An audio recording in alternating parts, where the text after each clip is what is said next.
Many people waste their money. Seller finance ensures a long and safe repeated flow of money, secure every month, come rain or shine. I have been doing this long enough to know that there are common objections. So let me go over them. What if I, as a buyer, were to fail on making payments? That's why buyers pay extra for a servicing company. The servicing company makes the payments for me. Here's a story of a previous deal I did with Brad. Brad was a seller, and he wrote a testimonial talking about how I came in, solved the problem with his house using seller finance. Brad publicly declared, "My favorite thing about working with Angelica is that she brought up objections I didn't even know existed." So over time, I have formed a list of objections that keep being asked. I carry this list to appointments with sellers over the phone. I say, "Let me give you questions that you are not asking that you probably should."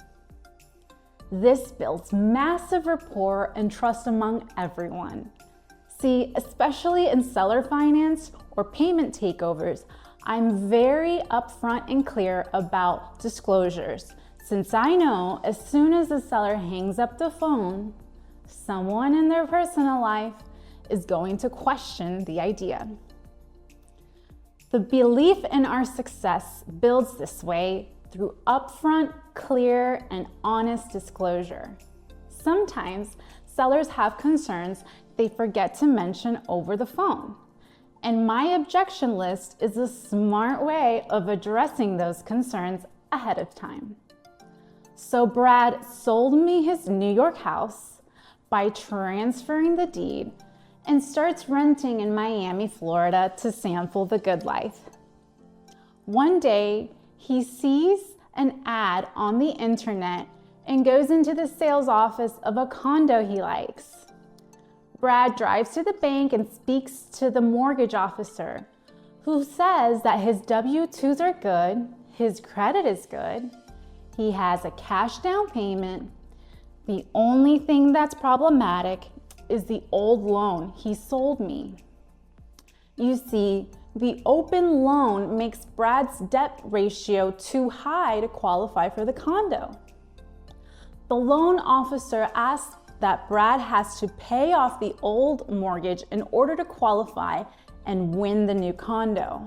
Brad then calls me up and I say, "Here's the issue. I know many loan officers. They are just salespeople. The individual who has decision authority is called the underwriter in their team." You see, this type of issue happens all the time to landlords who own multiple properties. So how is it that landlords qualify for 8, 9 properties when they only have one W-2? They contact the underwriter, who makes sure that there's additional rent coming in from tenants or from a buyer making payments on your house loan. So I call up the underwriter and show them all the documents that they need to adjust the calculations, and bam, Brad gets qualified for the condo in 2 days. So I've never seen a seller not get qualified for a new loan. I told Brad, "Look, this is a good problem to have, because at least you're not selling your home today and don't have our payment history to show the underwriter. Here are the consequences. If Brad would have sold his house after finding the condo, his move-in date would have taken longer. Even worse, imagine having to pay 2 mortgages at the same time." So luckily, he had accepted my offer immediately. So the second objection demonstrates qualifying for a new loan by adjusting the debt to income ratio. The third objection that I come across is the acceleration clause, which is the same as the due on sale. So the first thing you need to know is that attorneys do seller financing or payment takeovers in every state. This is historical and perfectly legal, which means that the entire debt balance can be due when the property is sold.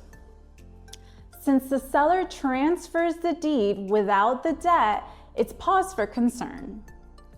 I have spoken to many national real estate communities, and the due on sale happens once every 1,000 transactions.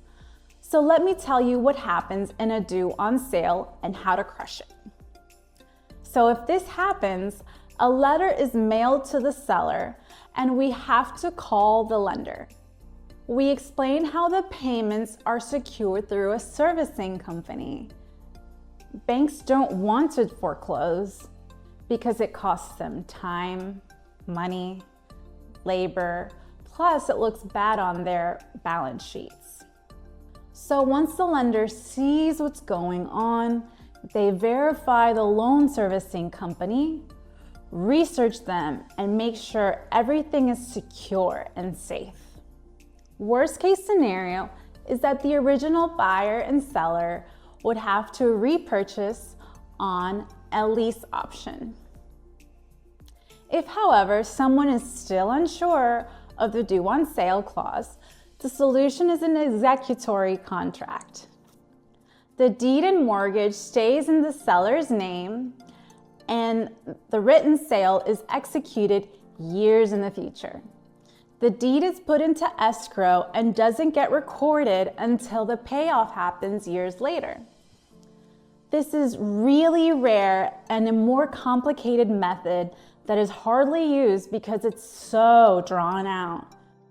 The next objection that I get is that it's not legal. I refer my sellers to the escrow title company or attorney, which is like a justice system. Title and escrow are a neutral third party that protects the integrity of real estate transactions and ensures fairness. So if sellers have an attorney, I offer to get their attorney's contact information so their attorney can talk to my attorney.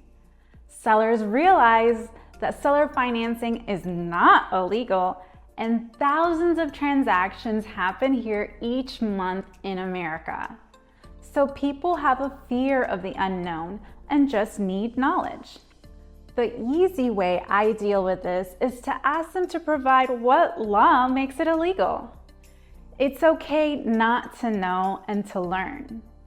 Some sellers automatically default to say that it's not legal. I simply ask them where they learned that from, and then explain, it would be great if you told me that you didn't know, rather than say it's illegal. How will the agent get paid? Now bring on the big bucks. I pay full asking commission. In seller financing or payment takeovers, since I, the buyer, pay a high purchase price at closing, I cover the listings agent's full commission. And real estate agents have been working hard. I gotta take care of my peeps.